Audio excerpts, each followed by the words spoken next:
તો હાલોલમાં સિઝનના પ્રથમ વરસાદ બાદ રોડ પર ચાલવું મુશ્કેલ બની જતા શહેરીજનોને ભારે મુશ્કેલી વેઠવાનો વારો આવ્યો।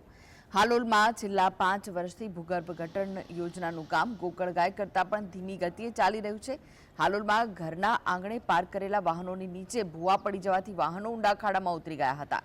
પ્રથમ વરસાદ બાદ શહેરમાં અકસ્માત જોવાનો ઊભો થયો હોય તેવું લાગી રહ્યું છે। હાલોલમાં વાહન લઈને પસાર થવું લગભગ અશક્ય બન્યું છે। રોડની વચ્ચોવચ્ચ ઊંડા ખાડા પડ્યા છે। કોઈ વાહન ચાલક ખાડામાં પટકાય તો જીવનું પણ જોખમ થઈ શકે છે। 5 વર્ષથી હાલોલના લોકોને માનવ સર્જિત સમસ્યાનો સામનો કરવો પડી રહ્યો છે।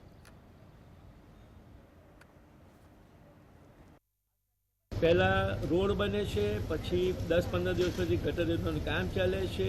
એ લોકો અધૂરું કામ મૂકીને ગમે તેવી માટી પૂરીને જતા રહે છે। પરિણામે ઘણી બધી જગ્યાએ ભૂવા પડે છે। પરિણામે વાહનો ફસાય છે, એ કાઢવા માટે પૈસા થાય છે, માણસો અંદર ઉતરી જાય છે અને ગાયને બધા ફસાય છે। એટલે છેલ્લા 3 વર્ષથી અમે આ બાબતો હાલોલ નગરમાં સહન કરીએ છીએ।